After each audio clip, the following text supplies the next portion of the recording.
Imagine drifting far beyond the Milky Way, so far that our spiral home becomes a glowing pinwheel of starlight suspended in endless night.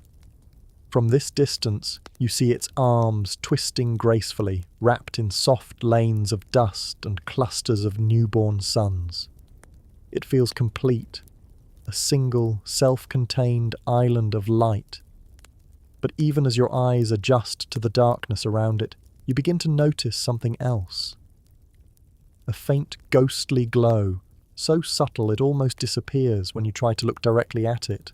That faint shimmer is not nothing. It's the Milky Way's halo, a vast invisible sphere surrounding our galaxy, stretching hundreds of thousands of light years in every direction. It's not made of bright stars like the ones in the disk, nor dense clouds like those that form planets and suns. It's something quieter, older, and stranger.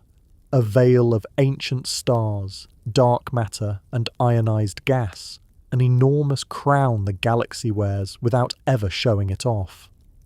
When astronomers first began to map the Milky Way in the early 20th century, they thought its edge would be clear.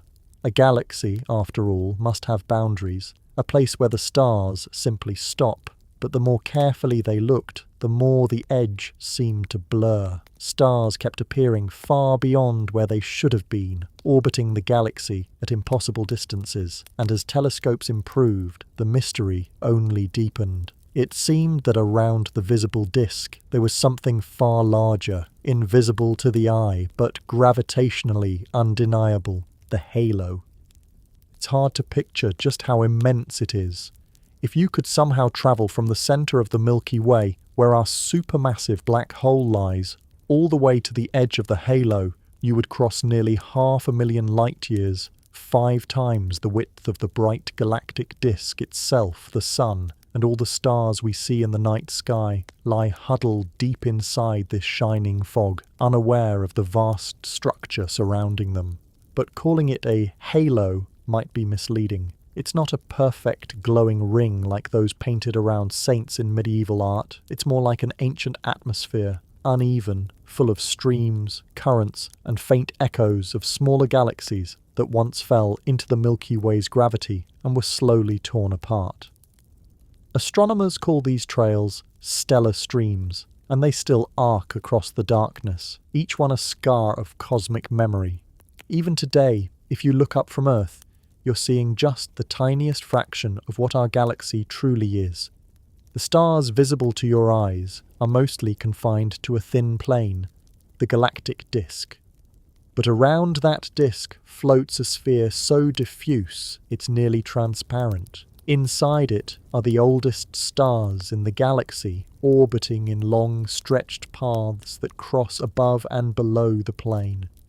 Some of these stars are more than 12 billion years old, among the first the Milky Way ever made. The halo is, in a sense, our galaxy's memory, the place where the past still drifts. Before we go deeper, if you enjoy exploring the quiet wonders of the cosmos like this, consider subscribing and leaving a comment with where you're listening from and what time it is there. It helps this channel grow, and it keeps these journeys alive. Now, back to the edge of everything. When astronomers speak of the galactic halo, they don't mean a single thing. It's really 3 intertwined layers. The stellar halo, made of ancient stars and globular clusters. The gaseous halo, a vast cloud of hot plasma stretching far into intergalactic space. And the dark matter halo, the invisible skeleton of gravity that holds everything together. Each one reveals a different chapter of our galaxy's history. The stellar halo is the most tangible. It's where we find the relics of smaller galaxies that merged with ours billions of years ago.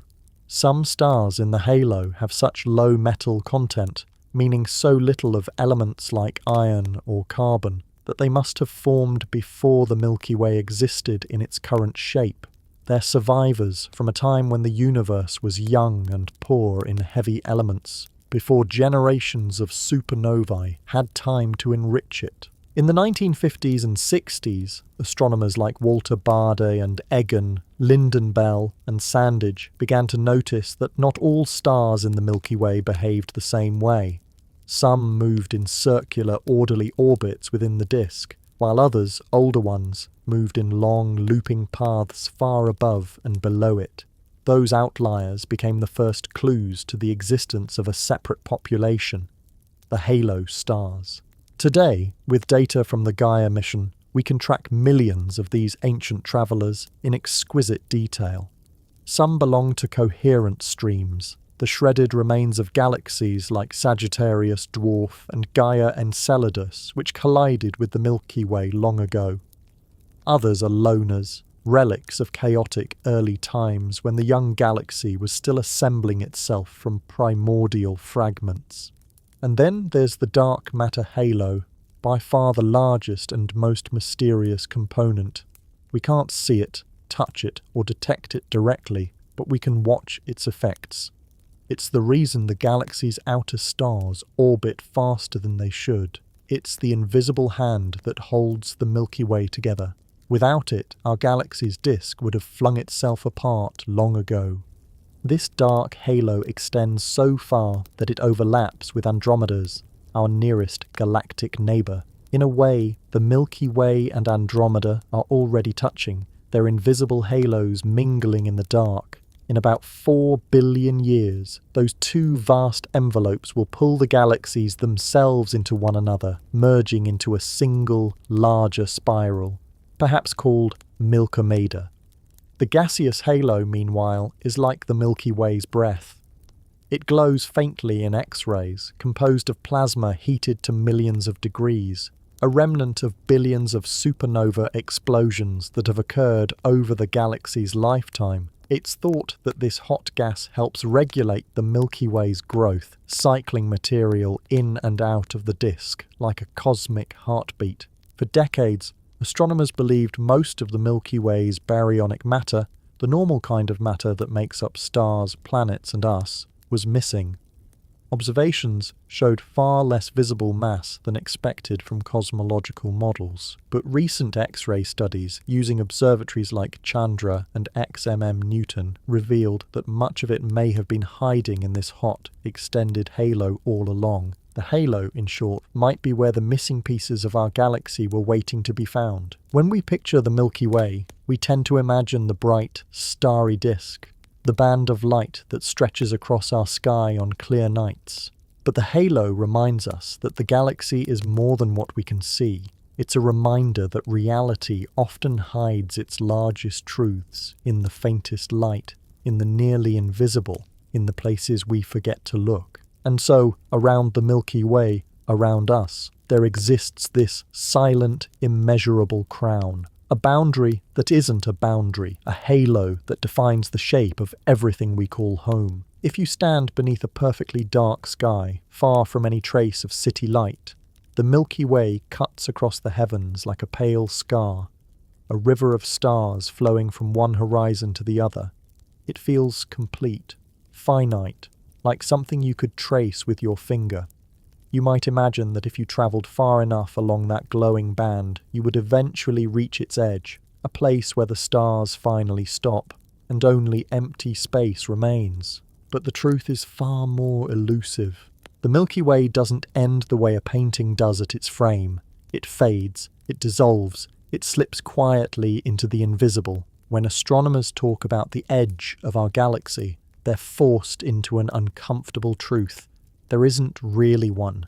There's no solid border, no outer wall, no clean boundary separating the Milky Way from the rest of the cosmos. Instead, its density of stars simply decreases, gradually giving way to the thin mist of the galactic halo, and beyond that, the endless ocean of intergalactic space. And yet, defining this edge has obsessed astronomers for more than a century, because how do you measure something whose borders are made of shadows? In the late 1700s, a German astronomer named William Herschel attempted one of the first great maps of our galaxy.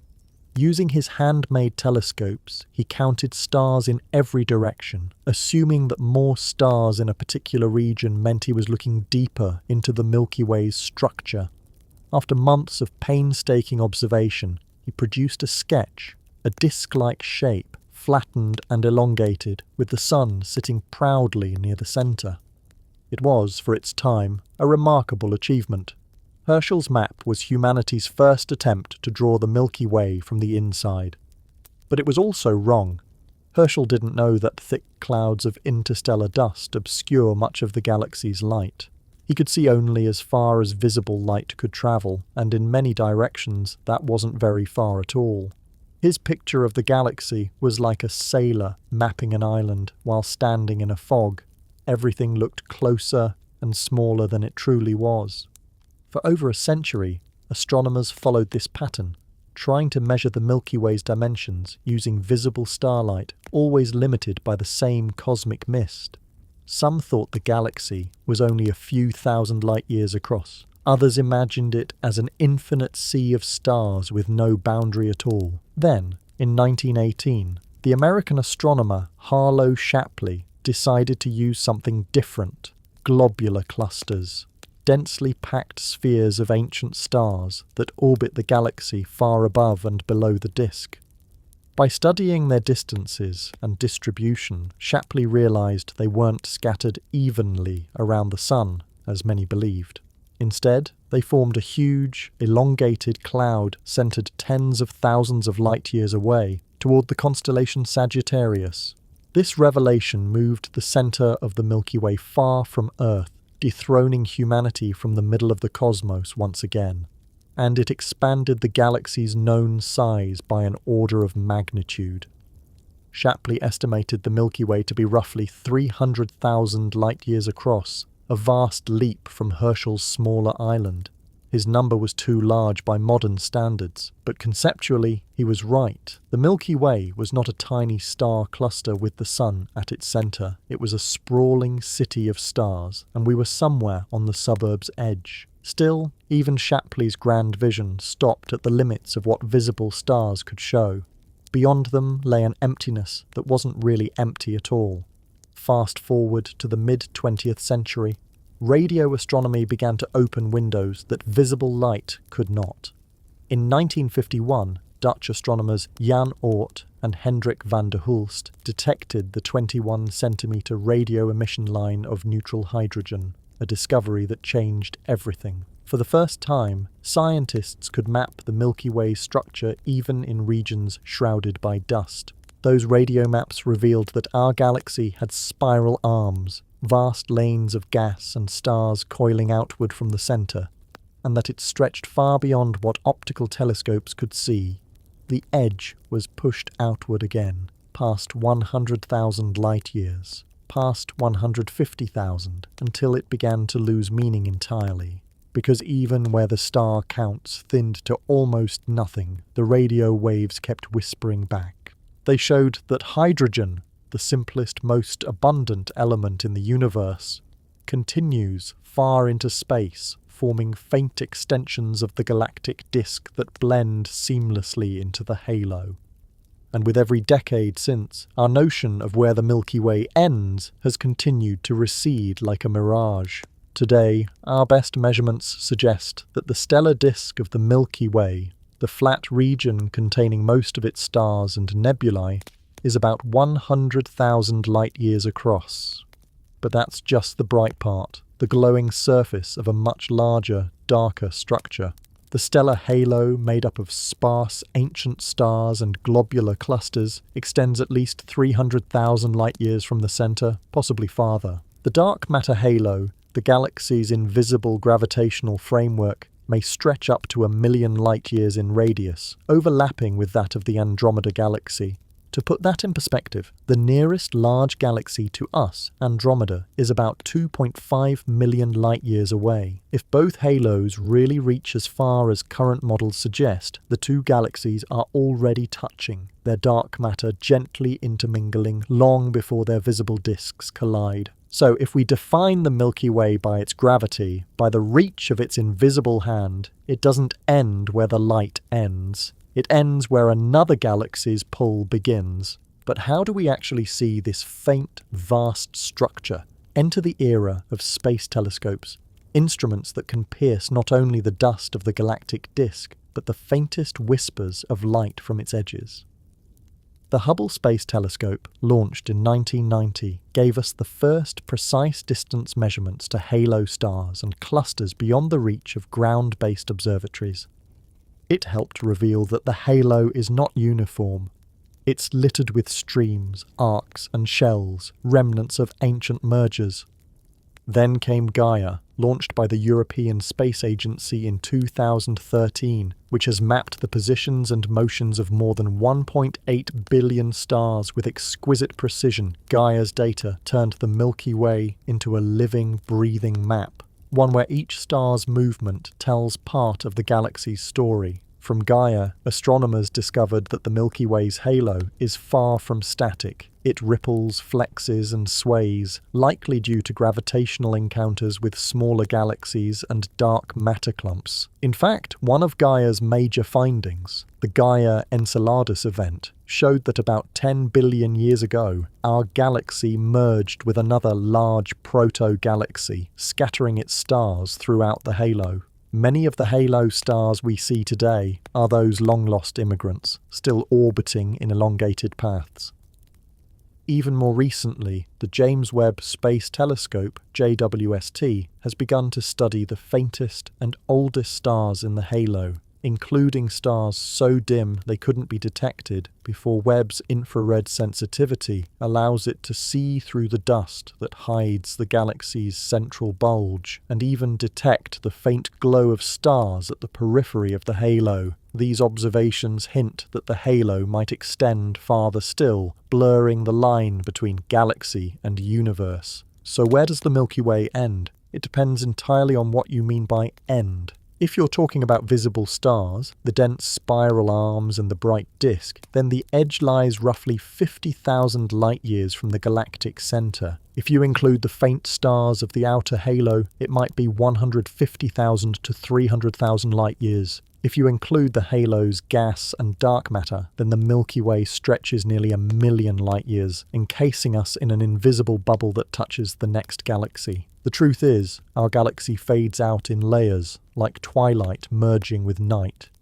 Its boundaries are conceptual, defined by the limits of our instruments, our patience, and our imagination.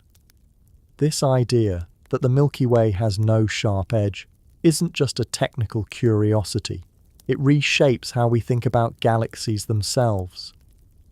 For much of the 20th century, astronomers pictured galaxies as isolated islands in space, but we now know they're more like coral reefs, porous, connected, exchanging material with their surroundings. Stars and gas leak out, intergalactic matter flows in. The boundary between galaxy and cosmos is not a wall, but a membrane. Our galaxy, for instance, is continuously drawing in new material from its environment, through streams like the Magellanic stream, clouds of gas stripped from our satellite galaxies, and even the thin filaments of the cosmic web that link clusters of galaxies together. That inflow of matter fuels new star formation in the disk, while supernova explosions send other material back out, recycling it into the halo. It's a cycle of breath on a galactic scale. Inhale, exhale, repeat for billions of years. The Milky Way's edge, then, isn't the end of something. It's a threshold between forms of being, between matter bound to our galaxy and matter still drifting free in the intergalactic medium. In the early 21st century, computer simulations began to show galaxies not as static objects, but as living entities. In the Illustries and Eagle cosmological simulations, we can watch a galaxy like ours form and grow, merging with smaller neighbours, ejecting plumes of gas, pulling in streams of dark matter. When seen from the outside, these simulations show halos glowing softly in false colour, their outer reaches faint but present, the fingerprints of billions of years of cosmic history. They demonstrate something profound. Galaxies don't really end, they simply become the next part of something larger. The Milky Way's halo blends into the local group, our small cluster of galaxies, and that group blends into the Virgo supercluster, which itself is part of an even larger structure known as Laniakea, a name that in Hawaiian means immense heaven. Our galaxy's edge, in other words, is just the beginning of another pattern. If you could stand on some imaginary platform far beyond the Milky Way, perhaps 1,000,000 light years away, and look back, what you'd see wouldn't be a hard sphere but a gradient, light thinning into haze, haze into shadow, shadow into nothing. It's a humbling thought. Even our galaxy, which seems so clearly drawn against the night sky, doesn't know where it ends. Its stars fade quietly into the dark, as though reluctant to stop shining. Astronomers will keep refining the numbers. 100,000 light years, 300,000, perhaps 1,000,000, but those are only measures of brightness, not belonging. The halo tells us that the Milky Way doesn't really have edges. It has relationships. It fades into the cosmos the way a thought fades into silence, or a melody into memory, still there, still echoing, even when it seems gone. And perhaps that's what makes our galaxy beautiful, not that it's bounded, but that it isn't. Because if the Milky Way has no edge, then neither, in a sense, do we. If you could turn off the Milky Way's bright disk, dim all the newborn stars, the glowing nebulae, the swirling lanes of dust, what would remain is something ghostly, a scattering of faint, ancient lights orbiting in long, slow ellipses far above and below the galactic plane. This is the stellar halo, the Milky Way's population of old stars, wandering far from the busy spiral arms where most of the galaxy's life now happens. These are not the stars that make constellations. You can't see them from Earth with your eyes. They live in the outskirts, in the great emptiness between galaxies, and their orbits stretch for tens or even hundreds of thousands of light years. The stellar halo is the galaxy's memory, its archaeological layer, preserving the story of how the Milky Way came to be. To understand these stars, you have to imagine the galaxy not as something born whole, but as something assembled, built over time from fragments of smaller systems. The Milky Way, like every large galaxy, grew through a long sequence of mergers and collisions. Some of those smaller galaxies survived as our modern satellites, the Magellanic Clouds, Draco, Fornax, but most didn't. They were pulled apart, their stars stretched into thin streams, their remnants mixed into the halo. Those stars are still there, orbiting in vast, ghostly loops, the fossils of the Milky Way's childhood. The first clues to their existence came, fittingly, from stars that didn't quite fit in. In the mid-20th century, astronomers had already charted the main structure of the galaxy, the disk, the bulge, and the spiral arms. But some stars refused to obey the rules. They didn't orbit neatly within the disk. They moved in strange, tilted paths that carried them high above it. And their chemical composition, their metallicity in astronomical terms, was unusual. Astronomers use metals to mean all elements heavier than hydrogen and helium. The reason is simple. The first stars in the universe formed almost entirely from those two elements. Every heavier atom, carbon, oxygen, iron, gold, was made later, inside stars, and spread through space by supernovae. That means the more metals a star contains, the more generations of stellar life came before it. In a way, a star's metallicity is its birth certificate, a record of when it was born in cosmic history. Halo stars have very low metallicity. Some have only 1/10,000th the iron content of the Sun. They're primitive, almost pristine. They formed when the universe was young and the Milky Way barely existed as a coherent structure. By contrast, stars in the disk, including our Sun, are rich in metals. They were born from recycled material, the ashes of countless earlier stars. So by comparing metallicity, astronomers can distinguish between the old halo population and the younger disk stars. In the 1950s, a trio of astronomers, Olin Egan, Donald Lynden Bell, and Alan Sandage, analysed the motions and chemical abundances of hundreds of stars. What they found was revolutionary. They noticed that some stars had orbits plunging far above and below the galactic plane, moving in long eccentric ellipses rather than near circular paths. These same stars were also chemically ancient, low in metals, high in velocity. Egan, Lindenbell, and Sandage proposed that these stars were survivors from the Milky Way's earliest days, formed before the galaxy had settled into its flat disk shape. Their 1962 paper, Evidence from the Motions of Old Stars That the Galaxy Collapsed, described a dramatic picture of galactic birth. In their model, the Milky Way began as a roughly spherical cloud of gas, a proto-galactic cloud that gradually collapsed under gravity. As it fell inward, stars formed in the outer regions, maintaining their eccentric orbits. Over time, as the gas settled into a rotating disk, younger stars formed there with more orderly, circular motions. The stars of the halo, they concluded, were the fossils of that first collapse, ancient witnesses to the galaxy's formation. It was a beautiful theory, elegant and simple, but as it turns out, only partly true.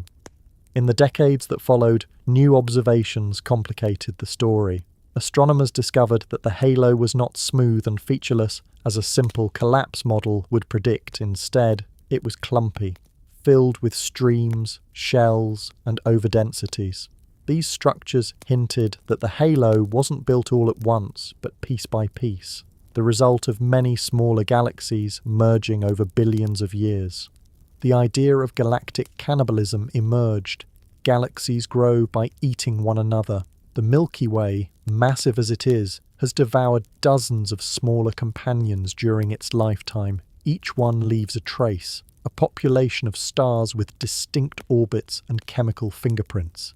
In the 1990s, astronomers discovered one of the most dramatic examples: the Sagittarius Dwarf galaxy, a small satellite currently being torn apart by the Milky Way's gravity. Its stars form a great looping stream that wraps around our galaxy, crossing both hemispheres of the sky. This stream alone contains hundreds of millions of stars, many now mixed into the halo. And Sagittarius is not alone. The Hercules Aquila cloud, the Orphan stream, the Helmi stream, all are remnants of past mergers, each one a ghostly scar in the halo, visible only through careful mapping of star positions and motions. The picture that emerged is not one of a single, elegant collapse, but of cosmic archaeology, a galaxy built from ruins where each population of stars tells a different story of conquest, assimilation, and survival.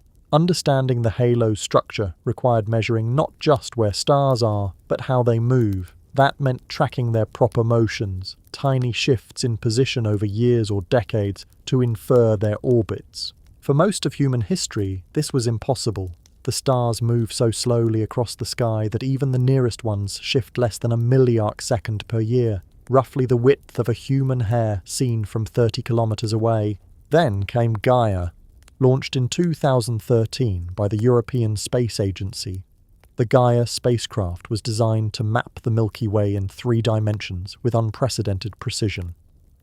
It measures the position, motion, and brightness of over 1.8 billion stars, a staggering census that transformed our view of the galaxy. With Gaia's data, astronomers could finally see the Milky Way's halo as a dynamic, living structure, and what they found changed everything once again. In 2018, a team analysing Gaia's first major data release identified a population of halo stars with very specific motions and compositions. They seemed to be moving in elongated radial orbits, plunging toward and away from the galactic centre rather than circling around it. Their chemical makeup was distinct from native Milky Way stars. The researchers realised they were seeing the remnants of a major merger that occurred about 10 billion years ago, the collision between the early Milky Way and another large proto-galaxy, now called Gaia Enceladus, or sometimes the Gaia sausage, because of the sausage-shaped distribution of its stars in velocity space.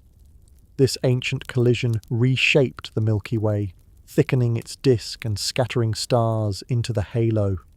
It may have been the single most significant event in our galaxy's history since its formation, and its stars still orbit among us, the fossils of a vanished galaxy.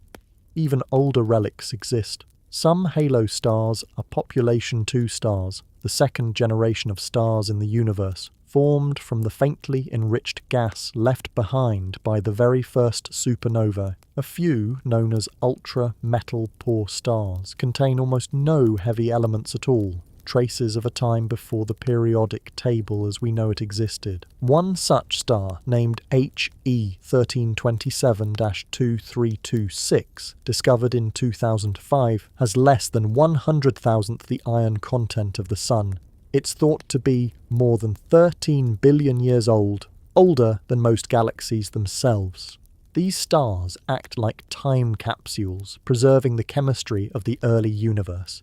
By studying them, astronomers learn about the first generations of supernovae, the initial enrichment of the interstellar medium, and the transition from primordial hydrogen-helium gas to the complex chemical world we inhabit.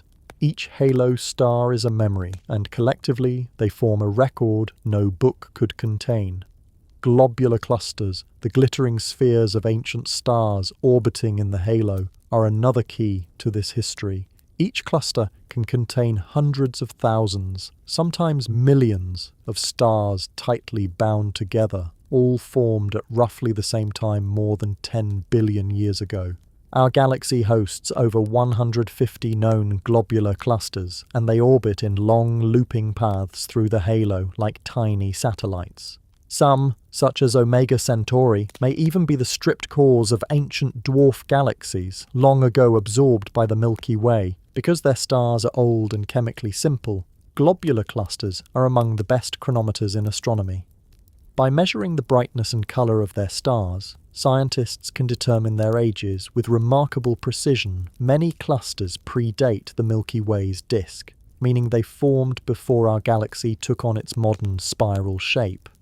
When Oort and Bade studied these clusters in the mid-20th century, they realised they weren't distributed randomly. They form a roughly spherical shell around the galaxy, another clear sign of the halo's three-dimensional extent. And by comparing the ages and compositions of different clusters, astronomers can reconstruct the sequence of mergers and accretions that built the halo, a kind of galactic family tree written in starlight.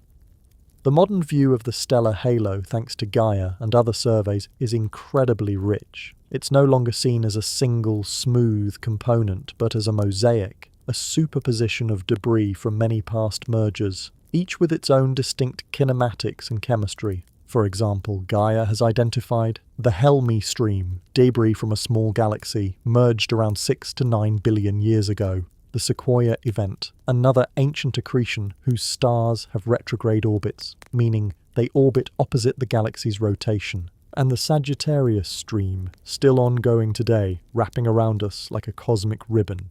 Each of these discoveries adds depth to the Milky Way's story, a reminder that even something as steady and serene as the night sky is, in truth, a product of countless collisions. And yet, for all this chaos, the halo remains extraordinarily peaceful to our eyes. From Earth, none of this motion is visible. The stars of the halo move at hundreds of kilometers per second, yet their distance makes them seem frozen, eternal. It's like watching the surface of a river from far away.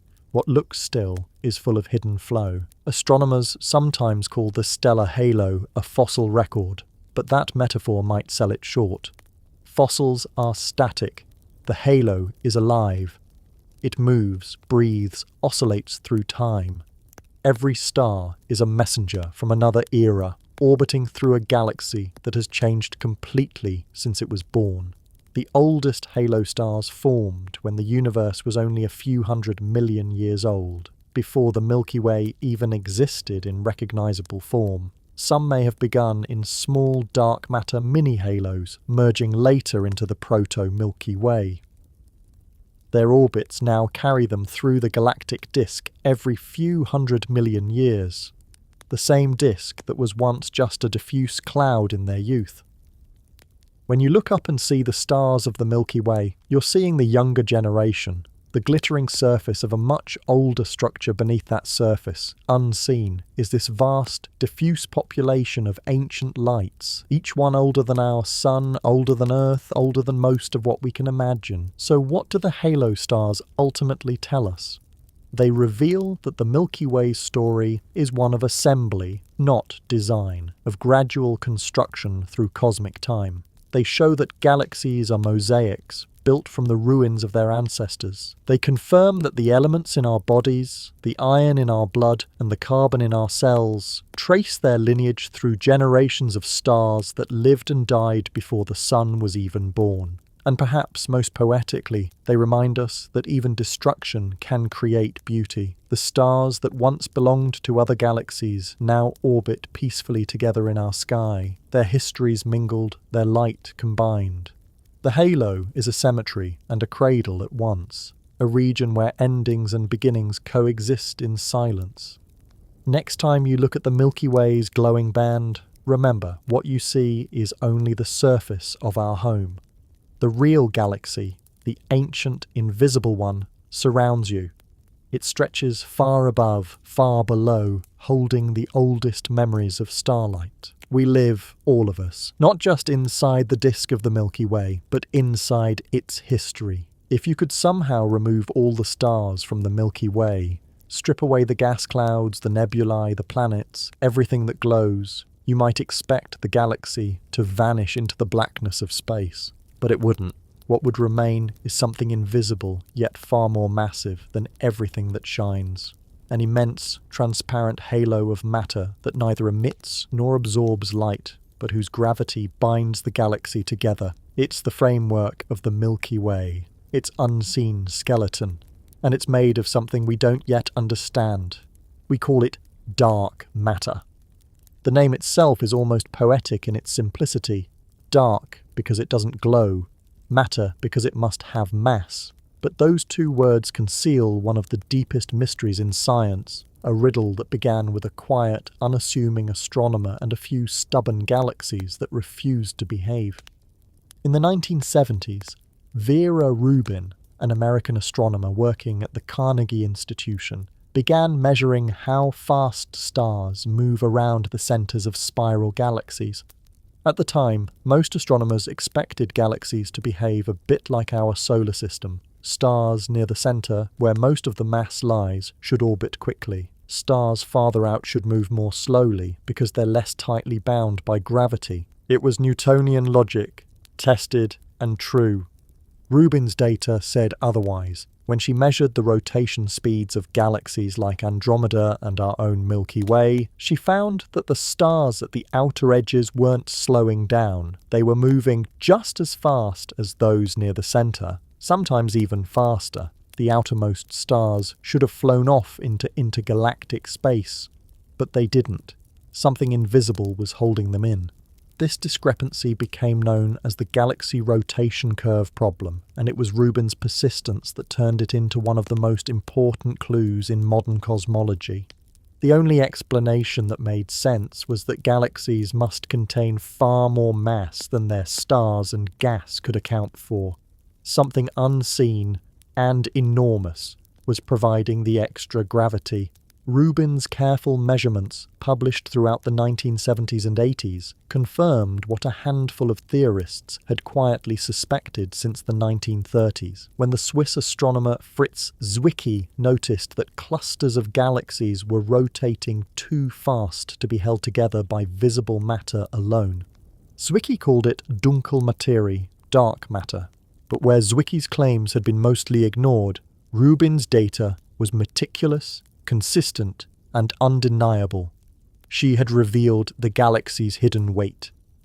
The conclusion was staggering. Most of the Milky Way's mass isn't in stars, planets, or gas. It's in this invisible halo, an enormous, unseen sphere of dark matter enveloping everything. To understand what that means, imagine the Milky Way's visible disk as a thin coin embedded within a vast, transparent globe. The disk, with all its stars, nebulae and spiral arms, makes up only a few % of the galaxy's total mass. The rest lies in the halo, extending hundreds of thousands of light-years beyond what we can see. Estimates suggest that the Milky Way's total mass is between 1 and 2 trillion times the mass of the Sun, but less than 10% of that is normal matter. The rest, roughly 90 to 95%, is dark matter. That means everything luminous Everything that telescopes can detect is just the tip of the iceberg. The vast majority of our galaxy's substance is invisible. The dark halo doesn't just surround the Milky Way, it defines it. Its gravity sculpts the orbits of stars, dictates the paths of satellite galaxies, and shapes the very structure of the disk itself. Without it, the Milky Way as we know it could not exist. In computer simulations of galactic formation, dark matter provides the scaffolding upon which normal matter gathers.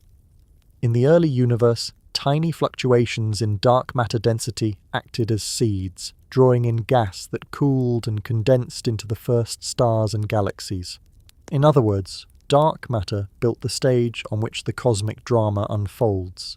Every galaxy we've ever observed, from dwarf spheroids to giant ellipticals, seems to be wrapped in a dark halo. These halos are the basic units of cosmic architecture, connecting galaxies into filaments and clusters that span the universe. The Milky Way's dark halo, if we could see it, would be unimaginably vast. Estimates based on the motions of stars and satellite galaxies suggest it extends roughly 1 million light-years in diameter. About 10 times wider than the visible disk, its edge may already overlap with the halo of Andromeda, the nearest large galaxy, meaning that our two galactic halos are slowly merging long before the galaxies themselves will collide. That invisible merger is already happening silently in the dark.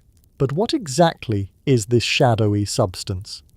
Dark matter doesn't emit light, reflect it, or absorb it. It doesn't collide with itself or with ordinary matter in any noticeable way. The only evidence we have for its existence is its gravitational pull. When we look at the cosmic microwave background, the afterglow of the Big Bang, we see faint ripples that reveal how matter was distributed in the early universe.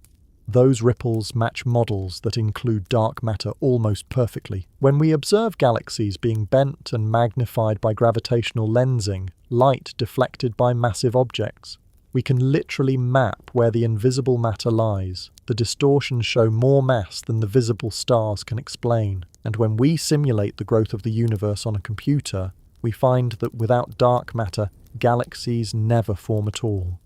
Ordinary matter by itself would remain too smooth, too diffuse. It's dark matter's gravitational clumping that pulls gas into dense knots, triggering the birth of galaxies and stars. In this sense, dark matter is not just a curiosity, it's a prerequisite for the existence of everything familiar. Without it, the universe might have remained an endless fog of hydrogen, never condensing into anything at all. Over the decades, scientists have proposed many candidates for what dark matter might be. The most popular hypothesis is that it consists of WIMPs, weakly interacting massive particles. These would be heavy subatomic particles that feel gravity but interact only faintly with the other forces of nature. If WIMPs exist, they would be drifting through us right now, trillions of them passing harmlessly through every square centimetre of your body each second, leaving no trace. Experiments deep underground, shielded from cosmic rays, have tried to detect them for decades. Facilities like the Lux Zeppelin detector in South Dakota or the Xenon T experiment in Italy watch for the faintest flashes of light that might occur if a dark matter particle bumps into an atomic nucleus. So far, they've found nothing. Another possibility is that dark matter consists of axions, ultra-light particles predicted by certain extensions of quantum theory. If axions exist, they could behave like a kind of cosmic field, oscillating gently throughout space, subtly altering the behavior of light and electromagnetic waves. Experiments using powerful magnetic fields, like ADMX at the University of Washington, are searching for their signal. Still, others suggest that dark matter could be made of sterile neutrinos, hypothetical relatives of the known neutrinos that barely interact with ordinary matter. Or perhaps it's not made of particles at all, but of primordial black holes, ancient microscopic singularities formed in the first seconds after the Big Bang. Each theory offers an elegant possibility, yet none has yet delivered proof.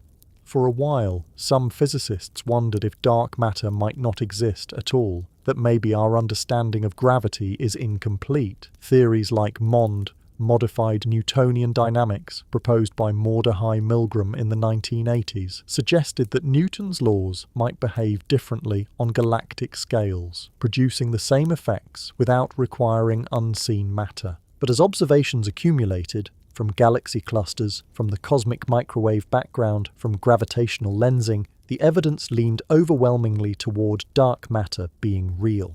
The universe behaves as though about 85% of all its matter is dark. Only 15% is normal matter, the kind that makes up stars, planets, and us. In other words, most of the cosmos is made of something we've never touched, never seen, and perhaps never will. In the context of the Milky Way, dark matter is the quiet architect. Its distribution shapes the galaxy's gravitational field, determining how fast stars orbit at different radii.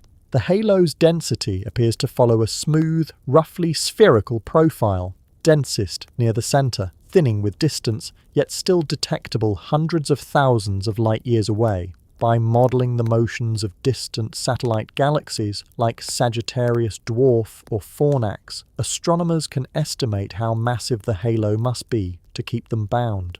Current estimates place the Milky Way's dark matter halo at roughly 1.5 trillion solar masses and extending out to nearly 500,000 light-years in radius, perhaps even more. To put that into perspective, if you could somehow travel at the speed of light, it would take you 500,000 years to reach the edge of the Milky Way's invisible skeleton. And yet, for all its mass, the halo is perfectly transparent. You could fly straight through it and never notice. There would be no light, no heat, no resistance, only gravity gently tugging at everything it envelops. There's something oddly humbling about this. We live in a galaxy where most of the matter is unseen. We see only the luminous frosting, unaware of the immense structure that holds it in place. The Milky Way's spiral arms, its glowing nebulae and star clusters, even the delicate structure of its disk, all of it is shaped by the dark halo's gravity. The sun itself orbits within that invisible ocean, moving at about 220 kilometers per second, around 136 miles per second, around the galactic center, and yet it owes its very stability to something we cannot detect directly. Every 230 million years, the sun completes one orbit of the galaxy, a single galactic year. Over its 4.6 billion years of life, it's made roughly 20 such revolutions, tracing a path within that hidden halo all the while. Dark matter has surrounded it, unseen, eternal, patient. One of the most striking confirmations of dark matter's existence came not from the Milky Way, but from a pair of colliding galaxy clusters known as the Bullet Cluster, located about 3.7 billion light-years away. When astronomers observed it in the early 2000s using the Chandra X-ray Observatory and optical telescopes, they found something remarkable. The hot gas in the clusters, visible in X-rays, had collided and slowed down as expected. But the bulk of the gravitational mass, mapped through gravitational lensing, had passed straight through without slowing at all. The only explanation was that most of the mass in each cluster was in the form of dark matter, which, unlike gas, doesn't collide or interact.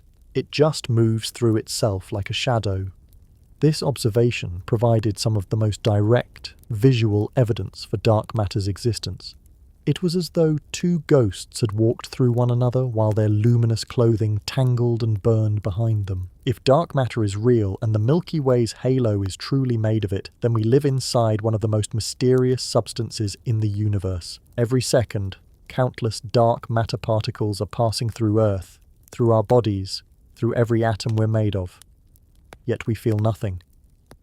It's a reminder that the universe is far larger and far stranger than human senses were built to perceive. The search continues.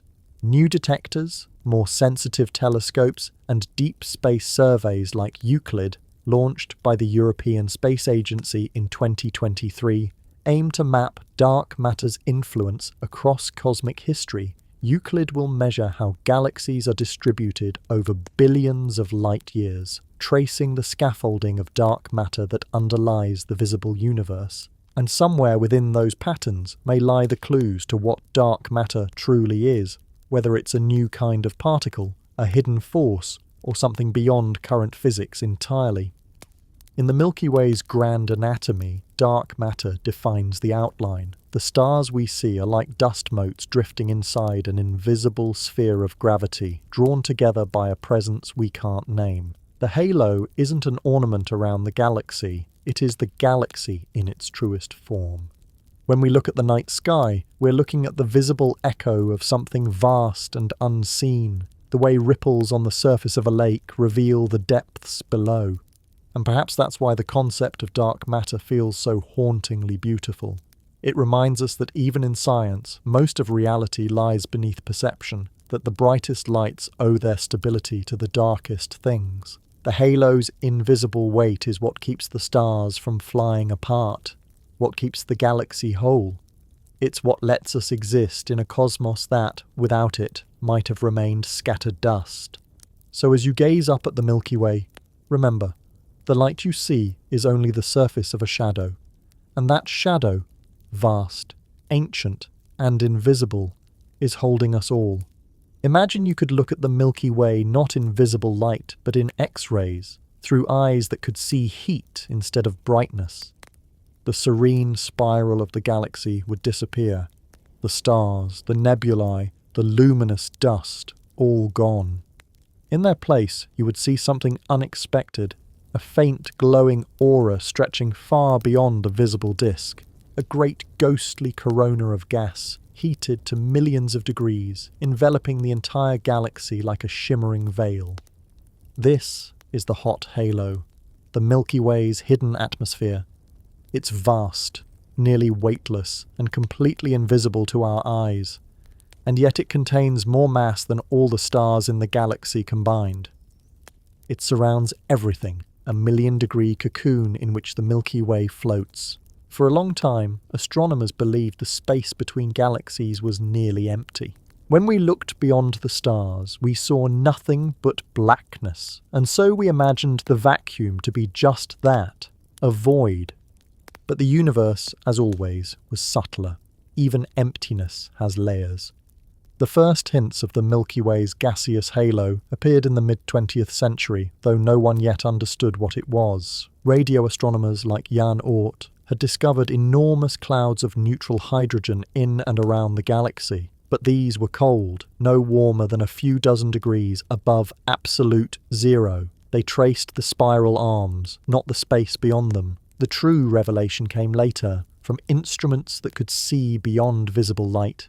When the first X-ray telescopes were launched into orbit in the 1970s and 80s, they began detecting a faint background glow across the sky. It wasn't coming from stars or galaxies, but from diffuse, hot gas scattered through intergalactic space. Some of that glow came from distant clusters of galaxies, but part of it, puzzlingly, seemed to come from all around us. It was as if the Milky Way itself were wrapped in a thin layer of fire. This idea gained strength in the 1990s and early 2000s, when observatories like Chandra X-ray Observatory and XMM Newton began to map the X-ray sky in high resolution. They detected specific emission lines, signatures of ionized oxygen, neon, and iron, elements stripped of many of their electrons, something that only happens at extreme temperatures. By analysing the spectrum of that light, astronomers realised they were seeing gas at around 1 to 2 million Kelvin, hotter than the surface of the Sun. And yet, this gas wasn't near the stars. It was floating far above and below the galactic plane, extending hundreds of thousands of light years into the halo. In other words, the Milky Way was surrounded by an enormous corona of plasma, an invisible atmosphere glowing faintly in X-rays. Even before Chandra and XMM Newton, a precursor to this discovery, came from the far Ultraviolet Spectroscopic Explorer, or FUSE, launched in 1999. FUSE observed ultraviolet absorption lines in the light from distant quasars, bright, active galaxies billions of light years away. As that light passed through the Milky Way's halo, certain wavelengths were absorbed by highly ionized atoms, leaving fingerprints in the spectrum. These fingerprints, especially from ions like O6, oxygen missing 5 of its 8 electrons, revealed hot, diffuse gas extending far beyond the galaxy's disk. That was the smoking gun.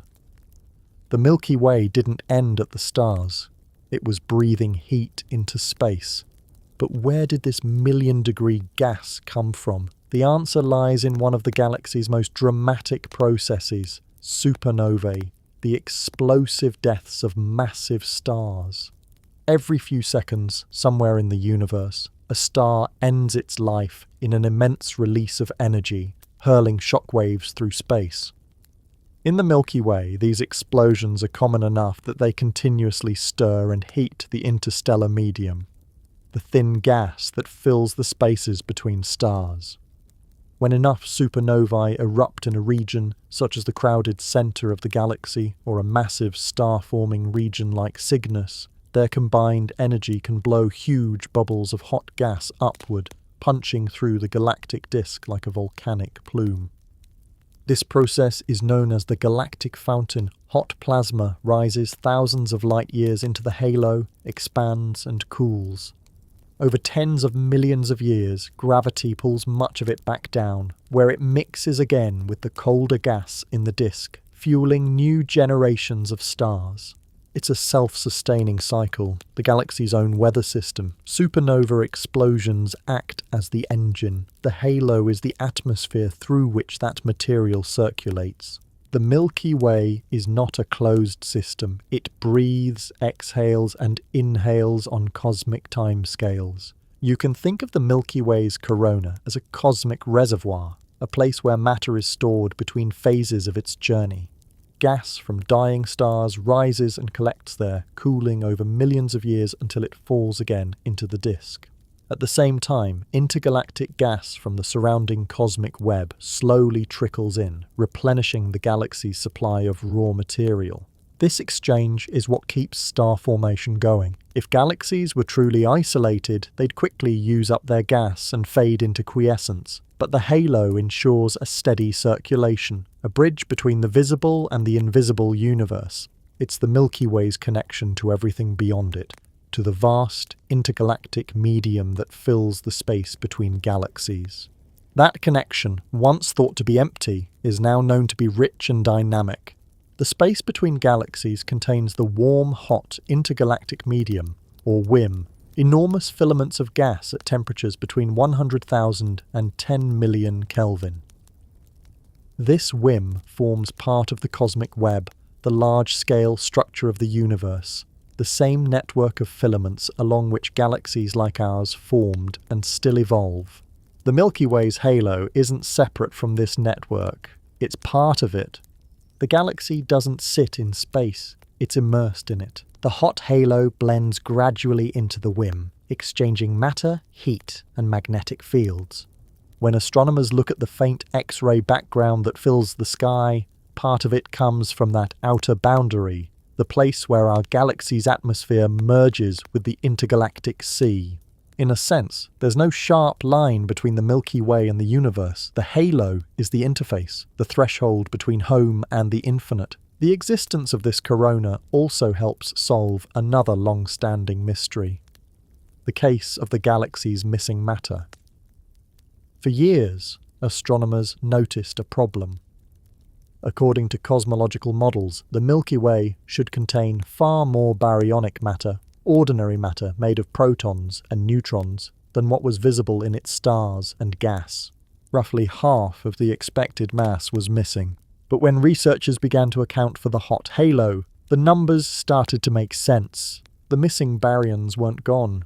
They were hiding in this diffuse million-degree plasma, invisible except to X-ray and ultraviolet instruments. Recent observations by Chandra and XMM Newton suggest that the hot halo contains as much mass as all the stars in the Milky Way, perhaps more. It's not dense. In fact, if you scooped a cubic centimetre of it, you'd find fewer atoms than in the best laboratory vacuum on Earth. but it fills an immense volume, and that makes it substantial. This means that most of the galaxy's ordinary matter doesn't reside in stars or planets. It floats above and around them, glowing faintly in the dark. The structure of this corona is surprisingly complex. It's not uniform, like a smooth sphere. Instead, it's lumpy and turbulent, filled with filaments, bubbles, and shock fronts, like the flickering surface of a flame. Some of these features come from supernova-driven outflows, others from the infall of cool gas clouds plunging in from intergalactic space.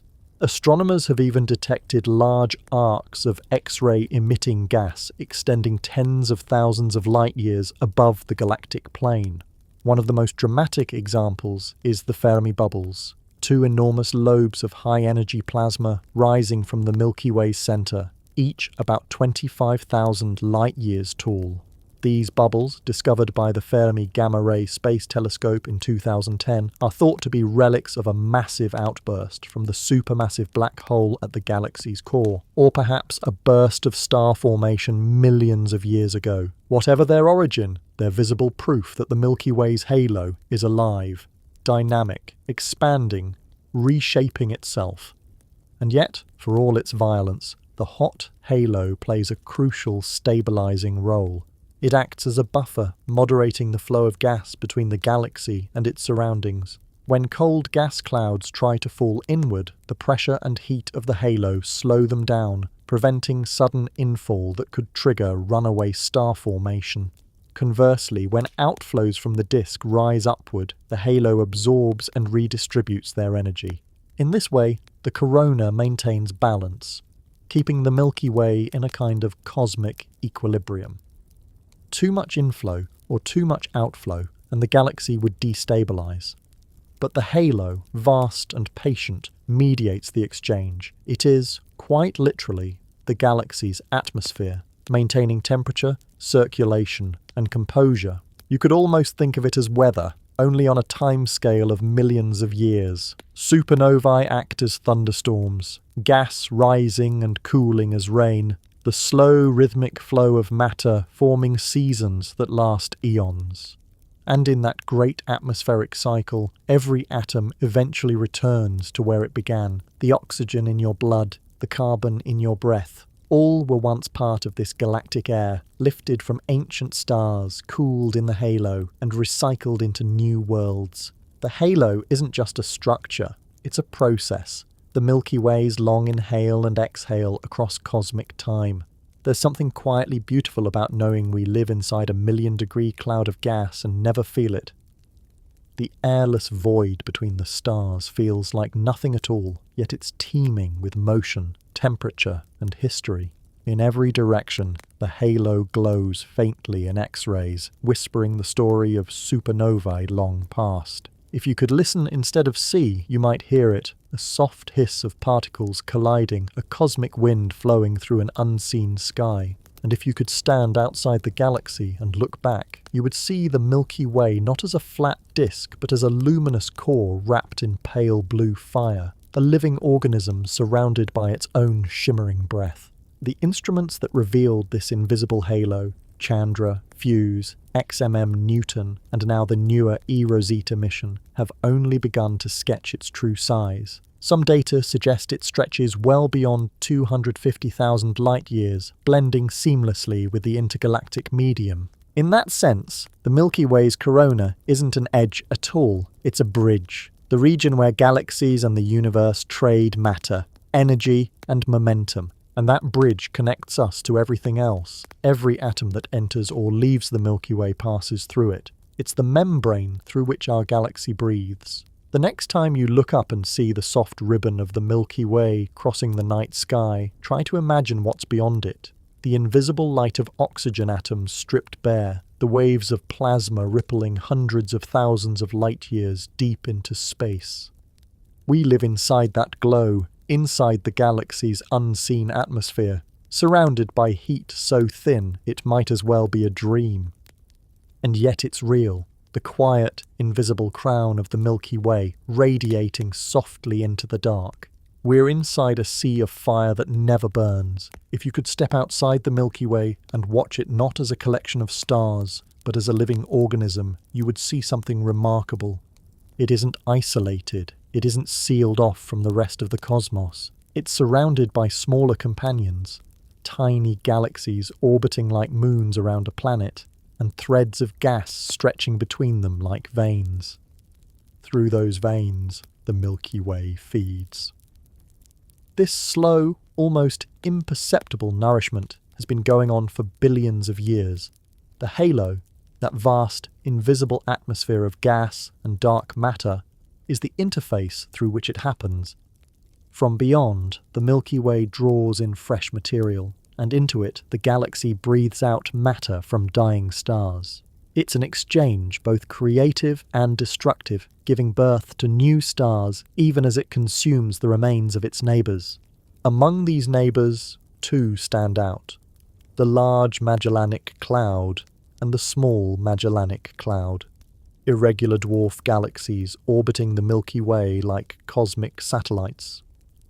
They're visible from the southern hemisphere as faint, cloudy smudges, so distinct that early explorers mistook them for patches of real sky glow, thinking the heavens themselves were uneven. But they are galaxies in their own right, smaller, younger, and gravitationally ensnared by our own. These Magellanic Clouds have been companions of the Milky Way for at least a few billion years, though their orbits are complex, their paths looping and stretching under the pull of the galactic halo. And as they move, they leave behind a trail, a river of gas arcing across hundreds of thousands of light years. This is the Magellanic Stream. It's one of the most spectacular structures in the local universe, a colossal ribbon of hydrogen gas trailing behind the two clouds, stretching nearly halfway around the Milky Way's circumference. If you could see it with your eyes, it would dominate the southern sky, a vast filament of invisible matter flowing into our galaxy like a cosmic tide. The stream was first detected in the 1970s by radio telescopes tuned to the 21-centimetre line of neutral hydrogen, the same signal used to map the spiral arms of galaxies. Astronomers noticed faint emission in regions where no stars existed, forming a long arc that traced the motion of the Magellanic Clouds. It soon became clear that this was material torn from those galaxies, gas stripped away by gravitational and hydrodynamic forces as they orbited the Milky Way. The mechanism behind this stripping is both simple and elegant. As the clouds move through the Milky Way's halo, they plough through the hot, diffuse plasma that fills it. That motion creates drag, a kind of intergalactic wind. Over millions of years, this wind pulls gas out of the smaller galaxies, stretching it into a long filament. At the same time, the Milky Way's gravity exerts tidal forces, subtle but persistent, that tug at the clouds, distorting their shapes and peeling off their outer layers. Together, these effects produce the Magellanic Stream, part wind-blown tail, part tidal scar. It's not uniform. The stream contains knots, filaments, and clumps of varying density. Some regions are enriched with metals, the byproducts of stellar evolution, while others are nearly pristine, containing gas that may never have formed stars at all. And trailing behind the stream is yet another structure, the leading arm, gas being pulled ahead of the clouds along their orbit, creating a vast, looping bridge of material between the dwarfs and the Milky Way itself. All of this matters because the Milky Way is, in a very real sense, feeding on this material. The gas from the Magellanic Stream is slowly falling inward, drawn by gravity into the galactic halo. As it moves, it interacts with the hot million-degree plasma surrounding the galaxy, mixing and cooling. Eventually, some of it will reach the inner halo, where it can condense into colder clouds and drift toward the disk, the fertile regions where stars are born. This is how galaxies grow, not in sudden bursts, but through slow, steady accretion, a cosmic metabolism. In this way, the Milky Way's halo acts like the digestive system of the galaxy, absorbing, processing, and recycling material across eons. The term galactic cannibalism might sound violent, but in cosmic terms it's natural, even necessary. Galaxies evolve by merging with smaller ones and by consuming their gas. Without this process, star formation would eventually cease. Our own galaxy is a veteran of countless such meals. The Sagittarius Dwarf galaxy is currently being torn apart and assimilated, its stars stretched into streams that wrap around the Milky Way. Before that, ancient progenitors, now forgotten, were absorbed during the early days of galactic formation, their remnants now orbiting in the stellar halo as silent witnesses. Each merger adds not just mass, but diversity, new stars, new chemical compositions, new orbits, and each infusion of gas keeps the Milky Way alive, fueling its spiral arms with fresh hydrogen and helium. So while the process is slow and quiet, it's fundamental, and the galaxy doesn't just exist in space, it feeds on it. One of the most fascinating discoveries of the last 2 decades is that the Magellanic Stream might be far more massive than anyone thought. Early estimates, based on neutral hydrogen, suggested a relatively modest flow, perhaps 1 billion solar masses of gas. But when astronomers used ultraviolet spectroscopy to probe the ionized component, gas too hot to emit radio waves, they realized the stream could be 10 times that. In 2013, a team using the Hubble Space Telescope's Cosmic Origins spectrograph found that the Magellanic Stream contains both neutral and ionized gas extending over 600,000 light-years, nearly 3 times the diameter of the Milky Way's disk. That's not just a stream, it's an ocean. If all of it eventually accretes onto the Milky Way, it could sustain the galaxy's star formation for billions of years. In a sense, the Magellanic Clouds are the Milky Way's long-term suppliers, slow, steady donors keeping their larger companion alive. But the process isn't one way. As gas falls in, energy flows out. Supernovae and stellar winds from the Milky Way's disk blow material upward, feeding the halo and counterbalancing the infall. It's a dialogue between the galaxy and its environment, a galactic conversation written in plasma and gravity. Astronomers can even trace this exchange through chemical composition. Gas from the Magellanic Stream carries the fingerprints of the cloud's stars, enriched in some elements, depleted in others. By comparing these signatures with those of gas in the Milky Way's halo, scientists can see where material has mixed and where it remains distinct. It's as if the galaxy's bloodstream could be traced through its isotopes, and yet this process of feeding and merging doesn't just sustain galaxies, it shapes them. The Milky Way's outer disk is slightly warped, bent upward on one side and downward on the other. For decades, the cause of this warp puzzled astronomers. Now, simulations suggest it may be the result of the large Magellanic Cloud's gravity, a steady pull from below, slowly twisting the disk over hundreds of millions of years. The clouds are not passive satellites, they're sculptors. Their motion stirs the Milky Way's halo, creating wakes and ripples like a boat moving through water. Gaia's precise measurements have revealed hints of this motion, subtle oscillations in the outer halo that may trace the LMC's path. Our galaxy's shape, in other words, is being moulded by its companions even now. The feeding process isn't just about mass, it's about motion, about the quiet choreography of gravity over cosmic time. Beyond the Magellanic Clouds, dozens of smaller dwarf galaxies orbit the Milky Way, each contributing to the slow rain of matter. Some are still intact, others are stretched into faint tidal streams. Together, they form a dynamic, ever-changing boundary between the Milky Way and intergalactic space. In this region, the galactic halo, the distinction between inside and outside loses meaning. It's not a wall, but a membrane, constantly exchanging material. Cold gas falls in through streams like the Magellanic. Hot gas flows out from supernovae and stellar winds. Magnetic fields and cosmic rays weave through both directions. It's here, in this borderland, that the Milky Way meets the universe, not as an island, but as part of a cosmic ecosystem. To see the Magellanic Stream is to glimpse this process frozen in motion. Radio telescopes like the Parkes Observatory in Australia and the Greenbank Telescope in West Virginia have mapped it in fine detail, showing a complex network of filaments and clumps that twist and curl under the influence of gravity and pressure. Newer instruments, like ASCAP and the upcoming Square Kilometre Array, will map it in even higher resolution, tracing how it merges into the Milky Way's halo and replenishes its gas supply. Computer simulations show that as the stream descends into the halo, it's slowly broken apart by turbulence and heat, but fragments survive long enough to mix, cool, and eventually join the inner regions. Every atom of hydrogen in that stream, every proton, every electron, is on a journey that will end as part of a star, a planet, or perhaps, one day, a living being. It's a reminder that even across hundreds of thousands of light years, the universe recycles everything. When we think of the Milky Way, we often imagine it as static, a finished structure, a frozen spiral. But the truth is more fluid. The galaxy grows and changes, continuously exchanging matter with its environment.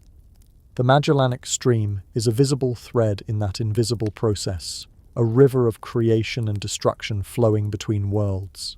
The halo, vast and silent, is the stage on which this slow drama unfolds. It is not just a boundary, but a gateway, the place where galaxies touch, merge, and become something new. And through it, the Milky Way continues to evolve, not as an isolated island, but as a living part of the cosmos, connected by currents of matter and time. Imagine the Milky Way as a vast city of light, billions of stars forming its luminous heart.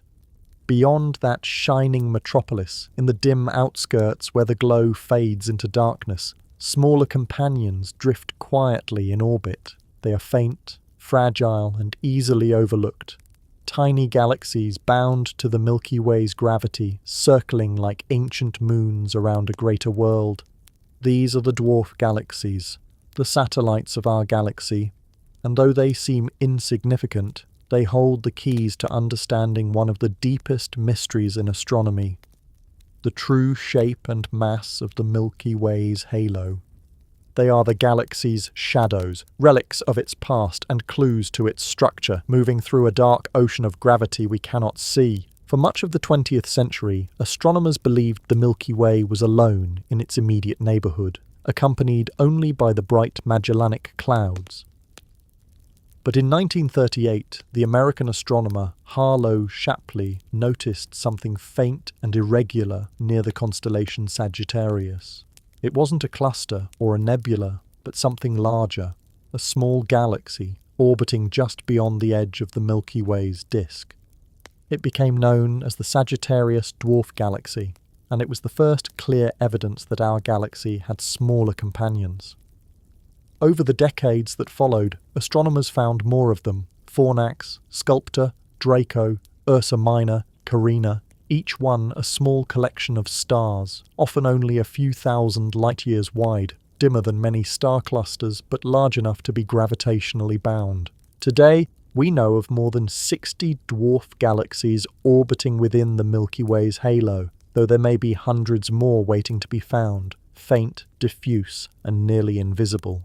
They are fossils of the early universe, survivors from a time when galaxies were still forming from the cosmic web's first filaments, and like insects caught in amber, their orbits preserve the history of the Milky Way's growth. Dwarf galaxies are fragile things, their gravity is weak, their stars loosely bound. When they venture too close to the Milky Way, the immense tidal forces of our galaxy begin to tear them apart, stretching them into long, ghostly streams of stars. Over time, these streams wrap around the galaxy, tracing its invisible contours. The most famous of these casualties is the Sagittarius Dwarf Galaxy, still in the process of being devoured. It orbits the Milky Way in a looping polar path, plunging through the galactic plane every billion years or so. Each pass strips away more of its stars, creating a vast stellar stream that wraps almost completely around the sky. If we could see it with the naked eye, it would form an enormous arc stretching across both hemispheres, the shimmering remains of a galaxy being unmade. The stars of the Sagittarius stream are now intermingled with the Milky Way's own halo stars, yet they still carry the chemical fingerprints of their origin. By studying their composition, astronomers can trace where they came from and when they were torn away. It's cosmic archaeology, reconstructing a galaxy's history from the orbits of its ghosts. In the 1990s and 2000s, this idea that our galaxy was still actively consuming smaller systems gained powerful confirmation through new sky surveys. One of the most important was the Sloan Digital Sky Survey, or SDSS, which began mapping the northern sky in unprecedented detail using a 2.5-meter telescope in New Mexico. The SDSS didn't just take photographs, it created a database of precise positions, brightnesses, and spectra for hundreds of millions of stars. When astronomers analysed the data, they began to see patterns, faint arcs and overdensities of stars that didn't belong to the Milky Way's disk or bulge. These were stellar streams, trails of debris from dwarf galaxies and star clusters that had been torn apart by tidal forces. Each one traced an orbit through the halo, revealing the gravitational shape of the galaxy's unseen mass. One of the first discovered was the Monoceros ring, a vast looping structure wrapping around the outer disk.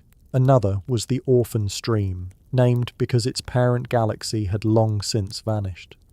Together with the Sagittarius Stream, they painted a picture of the Milky Way not as a static object, but as something alive and evolving, constantly growing through the quiet consumption of its smaller neighbours. Then came Gaia. Launched in 2013, the Gaia spacecraft revolutionised galactic astronomy by measuring the positions and motions of over 1.8 billion stars. For the first time, astronomers could see the Milky Way in motion, not as a frozen snapshot, but as a system of moving parts. When researchers examined the orbits of stars in the halo, they found that many shared common motions, tracing long radial paths plunging toward and away from the galactic centre. These were the remnants of ancient collisions, galaxies long devoured, their stars still following the orbits of their former homes. The most significant of these discoveries was the Gaia Enceladus, or Gaia Sausage merger, a colossal collision that occurred about 10 billion years ago. The debris from that event now forms much of the Milky Way's inner halo. The orbits of those stars are elongated, like stretched ovals, and their distribution gives the halo its shape, slightly flattened, perhaps even asymmetric. Gaia also revealed many smaller streams and substructures, the Helmi Stream, the Sequoia event, the Antlia II Dwarf, and others, each a separate relic of an earlier merger. Every one of them tells a different chapter in the Milky Way's long and turbulent story. What makes these discoveries so powerful is that stellar streams are not just remnants, they are measuring tools. Because they move under the influence of gravity alone, their orbits act like tracers of the galactic potential. By mapping their paths, astronomers can infer how mass, especially dark matter, is distributed in the halo. If the halo were perfectly spherical, the streams would follow predictable, symmetric curves. But observations show that they twist, warp and precess, signs that the Milky Way's halo is lumpy, perhaps shaped by the distribution of dark matter clumps or by the pull of the large Magellanic cloud. By fitting computer simulations to these observed stream shapes, scientists can estimate the Milky Way's total mass and even detect subtle irregularities in the dark matter field. Some of the most detailed work has come from combining data from SDSS, DES, the Dark Energy Survey, and Gaia, allowing astronomers to measure stellar motions with precision across huge portions of the sky. DES, in particular, revealed many ultra-faint dwarf galaxies, so dim they contain only a few thousand stars. Some of them may represent the smallest dark matter halos in which stars could ever form. These faint satellites are crucial because their very existence tests our cosmological theories. In simulations of the universe dominated by dark matter, galaxies like the Milky Way should be surrounded by hundreds or even thousands of small dark matter clumps, the seeds of dwarf galaxies. but we've only observed a fraction of that number. This discrepancy is known as the missing satellites problem, and it remains one of the biggest open questions in galactic astronomy. Are most dwarfs simply too faint to see, their stars long stripped away, or is our understanding of dark matter incomplete? Each new discovery of a faint satellite, from Segway 1 to Reticulum 2, brings us a little closer to the answer. In this way, the dwarf galaxies orbiting inside the halo are more than mere companions. They are instruments, probes of the galaxy's invisible skeleton. Their motions tell us where mass lies, their dismemberment shows how gravity behaves on vast scales, and their remains, the tidal tails and stellar streams stretching across the sky, are like the brush strokes of the Milky Way's history, visible only to those who know how to read them. Sometimes these streams even intersect, forming intricate webs around the galaxy, delicate tracings of long-gone structures. When mapped in 3D, they reveal the Milky Way's halo as a vast, shimmering lattice, a record of every merger, every collision, every act of cosmic cannibalism that shaped our home. It's an archaeological site on the grandest possible scale, and one that's still active, still growing. The study of these satellite galaxies and streams has also deepened our sense of cosmic humility. The Milky Way, for all its grandeur, is not unique. Every large galaxy is surrounded by a similar population of dwarfs, companions caught in orbit, feeding their parent through the slow process of accretion. Our nearest neighbour, Andromeda, has its own entourage, over 40 known satellites, some interacting, some merging, and a halo filled with its own tidal debris. In time, these two systems, Milky Way and Andromeda, will merge as well, combining their halos, their stars, and their streams into one colossal galaxy. And the process we see around us today, the slow unravelling of dwarfs, the graceful arcs of stellar rivers, will continue on a larger, grander stage. The universe builds itself through this endless dance of creation and destruction. Even the smallest galaxies, fragile and dim, play their part in the story. If you could stand at the edge of the Milky Way's halo and look back, you would see these dwarfs moving slowly across the sky. Faint, ancient lanterns drifting in the dark. Some are barely distinguishable from the background stars. Others, like the Magellanic clouds, glow with the richness of active star formation. Together they form a family, bound not by proximity, but by gravity, each one caught in an orbit that tells of attraction, loss, and eventual assimilation. The Sagittarius dwarf is already half gone. The Fornax dwarf still orbits beyond the disk, its globular clusters slowly being pulled apart. The Draco and Ursa Minor dwarfs linger on, pale smudges in the northern sky, relics of a time when the Milky Way was still learning how to be a galaxy. Each of them carries its own story, of stars born in isolation, of collisions, of surrender to a greater pull. Each of them will one day fade, their stars joining the halo, their names remembered only as features in a map of streams. And as they dissolve, they will leave behind something more enduring than themselves, the continuing growth of the galaxy they helped build.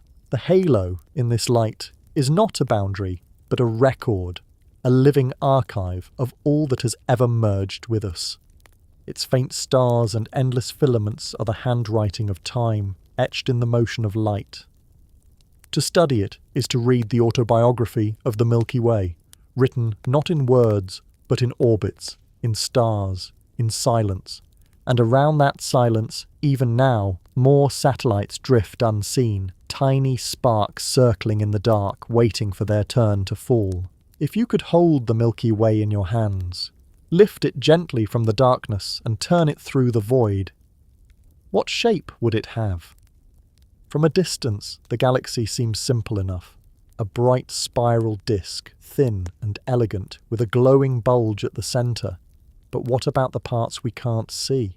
What about the vast, unseen envelope of dark matter, old stars and hot gas that surrounds it? Is the halo spherical, like a faint bubble of light surrounding a pearl? Is it flattened, stretched along the plane of the galaxy like smoke from a spinning wheel?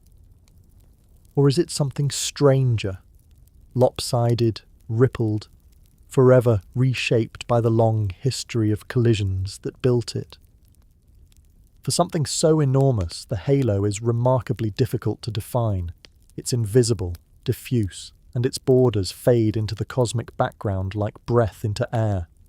Yet astronomers have spent decades trying to measure its shape because hidden within that geometry lies the story of how the Milky Way was made. The first hints came not from what the halo looked like, but from how it behaved. In the mid-20th century, before dark matter was widely accepted, astronomers tried to calculate the Milky Way's total mass based on the motion of stars and globular clusters. They quickly realized something was wrong.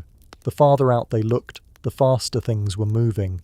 Those high orbital speeds implied that the galaxy's mass was not concentrated in the disk. It extended far into space. That was the first sign of a massive, unseen component. But to understand its shape, astronomers had to look not just at speed, but at direction. The orbits of halo stars and satellite galaxies carry subtle information about how gravity is distributed. If the halo were perfectly spherical, those orbits would follow smooth, predictable paths. If it were flattened or warped, their motions would twist and precess in distinctive ways. By measuring those orbits, from the paths of globular clusters to the trajectories of dwarf galaxies like Sagittarius and Fornax, astronomers could begin to map the invisible. In the 1980s and 1990s, early computer simulations began to show how dark matter halos might form. They started as tiny density fluctuations in the early universe, collapsing under their own gravity while merging with smaller clumps. The result wasn't a perfect sphere, but something more chaotic, triaxial, meaning three unequal axes, like a squashed ellipsoid.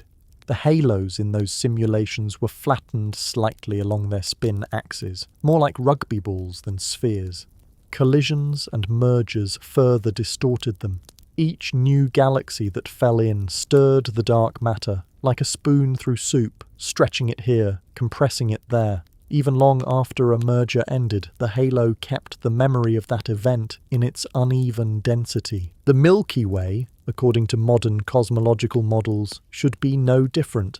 A triaxial structure with a dark matter density that changes from region to region, warped and uneven, shaped by billions of years of encounters. But simulations are only predictions. To confirm them, astronomers needed observational evidence. Real measurements of the halo's geometry. That meant studying the only visible things that could trace its gravity: stars and satellite galaxies. One of the most useful of these tracers has been the Sagittarius stream, the enormous ribbon of stars torn from the Sagittarius dwarf galaxy as it orbits the Milky Way. Because this stream wraps around the galaxy in a complex path, its shape can reveal the structure of the gravitational field it moves through. In the early 2000s, researchers used observations from the Sloan Digital Sky Survey, SDSS, to model the stream's orbit. They found something surprising. To match the stream's twists and turns, the Milky Way's dark matter halo couldn't be perfectly spherical. It had to be flattened, stretched along one axis, possibly aligned with the disk itself. Later studies, incorporating data from Gaia, added nuance. Some analyses suggested the halo might even be lopsided, denser on one side, slightly tilted relative to the galactic plane. The cause could be the gravitational influence of the large Magellanic cloud, whose massive orbit creates a wake in the dark matter, distorting the halo as it passes. That means the Milky Way's shape is not fixed. It's changing even now. To probe the halo more deeply, astronomers turned to another subtle effect: gravitational lensing. When light from a distant galaxy passes through a massive object, gravity bends its path, distorting the image. The amount and direction of this bending reveal the shape of the intervening mass, even if that mass is invisible. By studying weak lensing, tiny statistical distortions in the light of background galaxies, astronomers can map how dark matter is distributed around galaxies like our own. Large surveys such as the Dark Energy Survey, DES, and CFHT lens, the Canada-France-Hawaii Telescope Lensing Survey, have used this technique to measure the average shapes of dark matter halos across thousands of galaxies. The result? Halos are indeed elliptical, not round, and often aligned with the orientation of their galactic disks. While direct weak lensing of the Milky Way's own halo is challenging, we're inside it. These results from other galaxies strongly suggest that our own halo shares the same asymmetric nature. In essence, we're living inside an invisible, lopsided bubble of gravity. The stellar halo adds another layer to the picture. Its stars move in elongated orbits that cross through the disk, sometimes plunging thousands of light years above and below it. By charting those motions with Gaia, astronomers have mapped ripples and asymmetries that point to a halo far from smooth. In 2020, a team analysing Gaia data discovered a large-scale wave pattern in the motions of halo stars, like a cosmic ripple moving through the galaxy. They traced it back to a gravitational disturbance roughly 700 million years ago, possibly caused by the Sagittarius Dwarf's last close passage. This event may have bent the Milky Way's disk and tilted its halo, leaving it slightly warped, like a bell still ringing long after the strike. Even the gaseous halo, or corona, seems to share this asymmetry. Observations from XMM. Newton and Chandra show that the hot gas surrounding the galaxy is not evenly distributed. One side appears denser and hotter than the other, possibly compressed by the motion of the Milky Way through the intergalactic medium or pulled by the large Magellanic Cloud's gravity. The result is a galaxy wrapped in an uneven atmosphere, shifting and flexing with every encounter. Together, these clues reveal that the Milky Way's halo isn't a tidy sphere. It's a dynamic, layered structure, an overlapping composition of dark matter, old stars, and hot gas, each with its own geometry. The dark matter halo is the most massive and extended, roughly spherical, but slightly squashed and tilted. The stellar halo, smaller and more chaotic, is shaped by ancient mergers and tidal debris, and the gaseous halo, the hot corona, forms an even larger, diffuse envelope, stirred by winds, outflows, and infalling streams. Each component interacts with the others through gravity, pressure, and motion. When a dwarf galaxy passes through the halo, its stars trace the shape of the dark matter.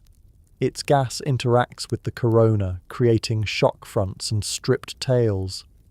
The entire system responds like a fluid, rippling, settling, then rippling again. This interplay makes the halo less like a rigid shell and more like a living, breathing medium, a dynamic boundary between the Milky Way and the cosmos beyond.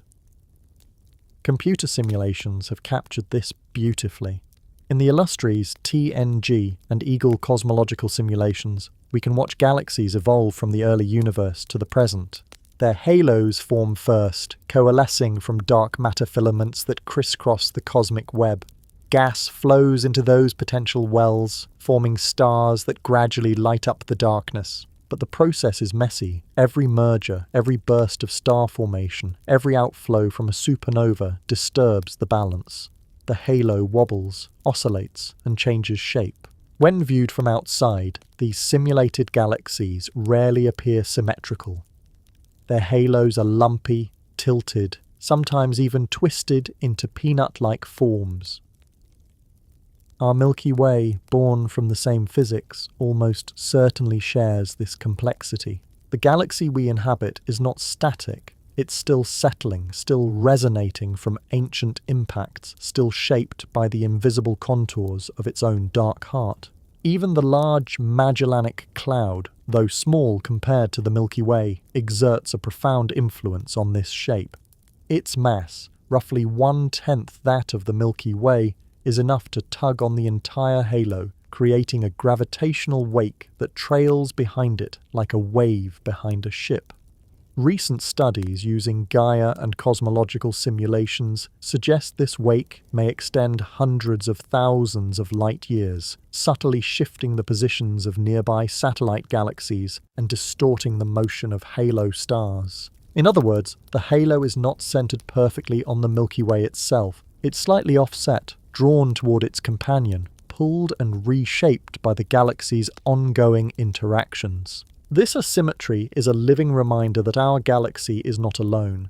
It's part of a complex gravitational dance that will ultimately end in merger and rebirth. So what is the shape of the Milky Way's halo? The most honest answer is that it doesn't have just one. To the first approximation, it's spherical, a vast gravitational envelope that binds the galaxy. But under closer inspection, it's flattened, tilted, asymmetric, and full of scars. It carries the imprint of every collision, every inflow, every eruption from the galactic center. It's an evolving sculpture, carved by time and gravity, reshaped by the slow choreography of billions of stars. If you could trace its outline in light, you'd see something less like a bubble and more like a flame, flickering, uneven, and alive. The halo's shape is not just a detail of galactic anatomy, it's a reflection of cosmic history. It shows us that galaxies are not static islands in space, but living systems, growing, colliding, and healing over billions of years. And it reminds us that even in apparent symmetry, there is motion. Even in the invisible, there is structure. The Milky Way's shape today is the sum of everything that has ever touched it. Every falling galaxy, every wave of gas, every ancient ripple in the dark. We live within that invisible geometry, orbiting through it, unaware of its presence yet bound by its pull. If we could see it, if we could look up and glimpse the dark contours of our galaxy's halo, we might recognize it for what it is. Not a perfect sphere, but a memory frozen in gravity. A silent sculpture shaped by time itself. When we look at the Milky Way's halo, it's tempting to think of it as something unique, a rare invisible shell that makes our galaxy special. But the truth is more humbling and far grander. The halo is not an exception, it's the rule. Every galaxy we can see, from spirals like ours to giant ellipticals and tiny dwarfs, is wrapped in its own unseen envelope. Halos are universal. They are the quiet architecture of the cosmos, the hidden framework upon which galaxies are built. The nearest and most familiar example is our sister galaxy, Andromeda, the great spiral visible as a faint smudge in the northern sky. It lies about 2.5 million light-years away, close enough that our two halos are already brushing against each other in the dark. Through decades of observation, astronomers have mapped Andromeda's halo in exquisite detail, and it is vast. At least 1.3 million light-years in diameter. Using Hubble's deep imaging and data from the PANDAS, Pan-Andromeda Archaeological Survey, scientists have revealed enormous streams of stars and globular clusters orbiting far beyond its bright disk. These streams are the same kind of stellar fossils found in our own halo, remnants of smaller galaxies that Andromeda absorbed long ago. In fact, Andromeda's halo appears even richer and more complex than the Milky Way's, filled with layered shells and rippling debris. It's a reminder that the quiet night sky hides a history of violence, a universe that grows not by creation from nothing, but by the endless merging of its own parts. Beyond spirals like Andromeda and the Milky Way, elliptical galaxies offer another perspective. They look smooth and featureless, great golden spheres of stars, but even they are surrounded by halos, not just of dark matter, but of hot, X-ray emitting gas. In giant ellipticals like M87 in the Virgo cluster, that gas halo extends for millions of light-years, glowing faintly at temperatures of tens of millions of degrees. These halos are the remnants of countless collisions. Over time, galaxies in dense clusters merge into massive ellipticals, heating their gas through shock waves and compressing it into vast coronas. They are the cosmic elders, galaxies that have consumed all their neighbours and now sit within enormous cocoons of plasma. The Milky Way will likely share that fate. When it merges with Andromeda 4 billion years from now, their halos will blend first, then their stars, forming an elliptical galaxy wrapped in a shared shroud of hot gas, a future echo of what we already see in the universe today. Even dwarf galaxies, the smallest of all, have halos, though they are faint and delicate, barely holding themselves together. Some consist almost entirely of dark matter, with only a few thousand stars scattered inside. Their halos are like bubbles of gravity, tiny, fragile pockets of matter floating in the deeper halo of larger galaxies. These dwarfs are the building blocks of the cosmos, the original galaxies that came together to form larger ones like ours. When astronomers simulate the universe's growth from the Big Bang to now, they find halos forming first, dark matter structures condensing before any stars exist. Only later do gas and dust fall into those wells of gravity, igniting into starlight. In that sense, halos are the universe's true foundations, invisible scaffolds upon which everything luminous hangs.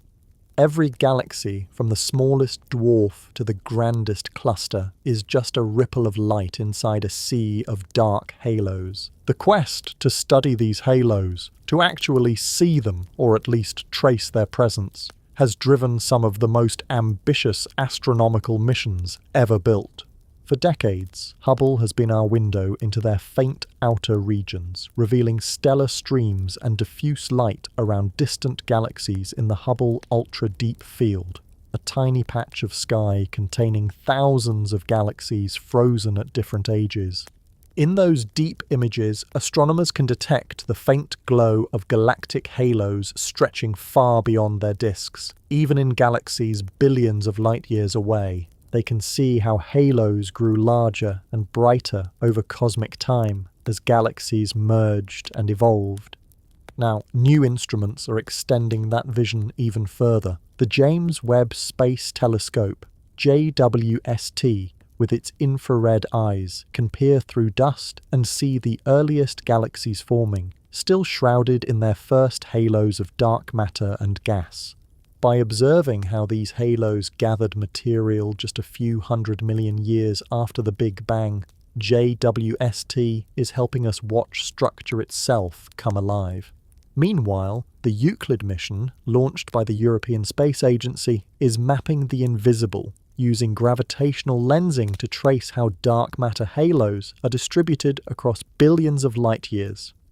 It will produce a three-dimensional atlas of the cosmic web, showing how halos cluster, connect, and evolve over time. Together, Hubble, JWST, and Euclid are turning the invisible into a map, revealing the framework of the universe itself. When astronomers plot those halos on large scales, a pattern emerges, not random, but exquisitely structured. Galaxies are not scattered evenly through space. They are linked by filaments of dark matter and gas, like threads in a cosmic tapestry. At the intersections of those filaments, halos form, and inside those halos, galaxies ignite. This is the cosmic web, the largest structure in the universe, stretching across billions of light-years. Halos are its nodes, the dense junctions where gravity gathers the material of creation. In this sense, the Milky Way's halo is not an isolated phenomenon. It's a single cell in a vast cosmic organism. Its shape, its contents, and even its asymmetries all reflect the greater network it belongs to. When we study our own halo, we are not just learning about our galaxy. We're seeing how the universe itself organizes its matter, from the smallest scales to the largest. If you could look far enough, you would see halos everywhere, glowing cocoons around galaxies, overlapping, merging, blending into one another until they fill the entire cosmos. The universe, in its invisible light, looks almost alive, a vast mist of dark matter and gas from which every star, every planet, every atom of us once came, and our Milky Way, with its asymmetric rippling halo, is just one breath in that endless system. We live inside a cosmic architecture so large and so subtle that we can only see its edges through the faintest distortions of light, the thinnest traces of gas, the softest echoes of X-rays. But it's there, the quiet framework that holds everything together. Halos are the universe's signature, its handwriting in gravity. And by reading that script, we learn not only where we came from, but how the cosmos keeps itself whole. If you could drift to the very edge of the Milky Way's halo, 500,000 light years from home, you'd find yourself in a strange kind of twilight. Behind you, the galaxy would hang in the void like a glowing whirlpool of stars, its spiral arms faint and blue against the dark. Ahead of you, there would be no clear boundary, no wall, no line. The airless dark would simply keep going, and yet you wouldn't be leaving the galaxy entirely. You'd be entering its continuation, the vast, invisible network of matter that stretches between galaxies. The Milky Way doesn't end where its light fades. It dissolves into the cosmic web, an immense scaffolding of dark matter, gas, and magnetism that threads the entire universe together. The cosmic web is one of the most extraordinary structures ever uncovered by science. It's not visible in ordinary light, but it can be traced through the distribution of galaxies and the faint glow of intergalactic gas. Imagine a three-dimensional spider's web extending for billions of light years, with galaxies lying along its threads like dew. The bright knots where those filaments intersect are clusters of galaxies, the densest regions of the universe, and the threads themselves are made of the same material that fills the Milky Way's halo: dark matter, hydrogen, and plasma. Our galaxy sits inside one of these filaments, a quiet neighbourhood within a much larger system called the local sheet, part of the Laniakea supercluster, whose Hawaiian name means immense heaven. The Milky Way's halo is not separate from this structure. It's a local thickening of the same cosmic fabric. The boundaries between the galactic halo and the intergalactic medium are porous, dynamic, and alive with motion. Streams of gas flow in from the cosmic web, cool filaments of hydrogen that feed the halo and eventually the galaxy itself. At the same time, hot outflows from supernovae, stellar winds, and the Milky Way's central black hole push material outward, returning it to the intergalactic medium. This constant exchange blurs the line between galaxy and universe. Matter circulates in a grand loop, from the web into halos, from halos into galaxies, from galaxies back into the web again. The atoms that make up your body may have travelled that route many times, drifting through the cosmic web, joining a galaxy, being blown out, and returning again. It's an eternal rhythm, the galactic heartbeat of the universe. Astronomers have begun to see this cosmic circulation directly. Using the Hubble Space Telescope's cosmic origin spectrograph, researchers have measured how light from distant quasars is absorbed as it passes through the halos of galaxies. Each quasar acts like a backlight, revealing the invisible gas between galaxies. These studies show that halos are not isolated bubbles. They're connected by long filaments of flowing gas, the veins of the cosmic web itself. Some of these filaments carry material inward, fueling galaxies. Others carry it outward, dispersing heavy elements forged in stars. It's estimated that about half of the baryonic matter, the ordinary matter in the universe, resides not in galaxies, but in these diffuse halos and filaments. They are the intergalactic rivers that sustain cosmic evolution. Even magnetism connects them. Galaxies are threaded with magnetic fields, and those fields extend beyond the visible disks into their halos, where they twist and stretch along the cosmic filaments. These invisible lines of force guide charged particles, shape the flow of plasma, and may even influence how gas cools and condenses into new stars. Recent observations with the LOFAR radio telescope in Europe and MeerKAT in South Africa have detected faint radio emissions from these cosmic filaments, the signature of magnetic fields stretching across millions of light years. It appears that the magnetic web linking galaxies together might be as old as the universe itself, seeded in the early cosmos and amplified by the rotation of galaxies over billions of years. The Milky Way's magnetic field, extending through its halo, is part of this network. It doesn't stop at the edge of the galaxy. It fades gradually into the intergalactic field, tying us to the magnetized web beyond. Even dark matter, that unseen gravitational backbone of the cosmos, plays a role in this connection. In cosmological simulations, dark matter forms a vast lattice of filaments and nodes, providing the gravitational wells in which galaxies form. The Milky Way's halo sits at one of those intersections, surrounded by smaller dark matter clumps, the same ones that host our satellite galaxies. Over cosmic time, material from nearby filaments continues to flow inward along these invisible channels, feeding both the dark and luminous matter of the galaxy. The process is slow but relentless, a cosmic tide drawn by gravity. This is how galaxies grow, not only by merging, but by drinking from the universe itself. Even now, streams of intergalactic gas are likely descending into the Milky Way's halo, unseen but real, replenishing the raw material for future stars. The interplay between the halo and the cosmic web is also a question of energy balance. When galaxies form stars, they inject energy into their surroundings through radiation, winds, and supernova explosions. That energy heats the surrounding gas, sometimes pushing it far into the halo, sometimes even out into intergalactic space.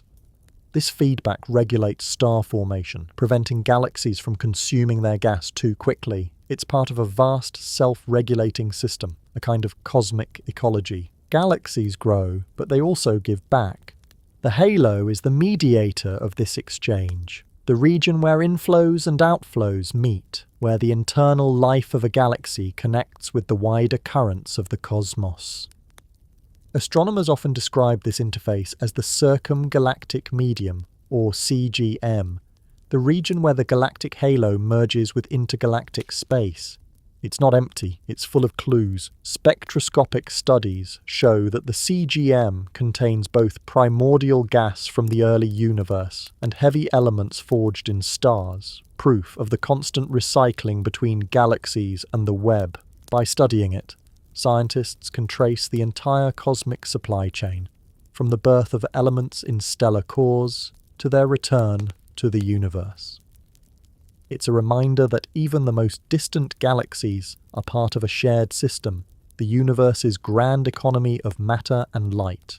In the coming years, missions like Euclid, JWST, and Athena, the Advanced Telescope for High-Energy Astrophysics, will map this interaction in unprecedented detail. They'll chart how gas flows between galaxies, how dark matter filaments guide those flows, and how magnetic fields tie it all together. For the first time, we'll see not just galaxies as islands of light, but the entire ocean of connections that surround them. And when we do, we'll realize that the Milky Way, our entire home, is just one node in an endless network, glowing faintly at the intersection of cosmic rivers.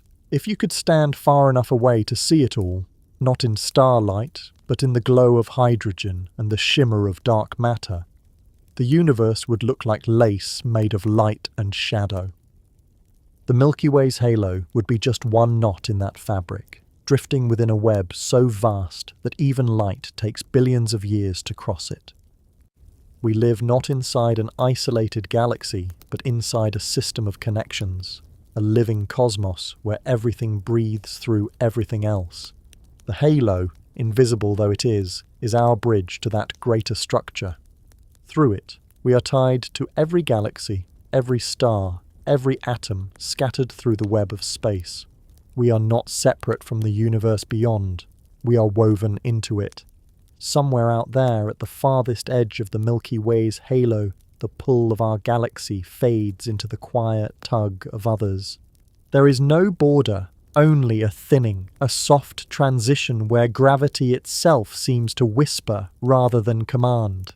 And yet that faint edge, invisible and immeasurable, is part of what makes this place, this galaxy, ours. We tend to think of home as something defined by walls and boundaries. But in the universe, home has no edges. It stretches beyond every line we try to draw, merging with everything else until separation becomes impossible. Our galaxy is not a single structure, but a flow, a current in a cosmic sea. Every atom in your body, every particle that makes you, has likely drifted through that sea. Through the halo's million-degree gas, through the dark matter that binds it, through the slow rain of hydrogen falling from the cosmic web. Those same atoms may have been part of ancient stars, torn from other galaxies, carried across space before finding their way here, into a star, a planet, a person. We are, in a literal sense, fragments of the halo, stardust assembled in the calm centre of an invisible storm.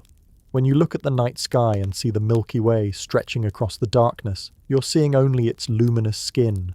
The real galaxy, our true home, extends hundreds of thousands of light years beyond that light into a vast sphere of unseen matter, old stars and radiant plasma. We live inside that sphere, suspended in it, moving through it like fish through water, unaware of its depth. And somehow, knowing that makes everything quieter. Because the farther we reach outward, the more we discover that we've never really been outside at all. Every orbit, every drift of gas, every wandering star belongs to the same invisible whole. We are not at the centre of it, but part of its motion, a brief arrangement of atoms caught in the Milky Way's luminous breath. So when you close your eyes tonight and think of the galaxy, imagine it not as something distant, but as something you are inside of. A halo of light and gravity that has shaped you, carried you, and will one day reclaim you. The ultimate continuity between matter and meaning. The edge of the Milky Way is not the end of home. It's simply where our understanding fades into wonder. And in that wonder, the galaxy keeps shining, quietly, endlessly, all around us.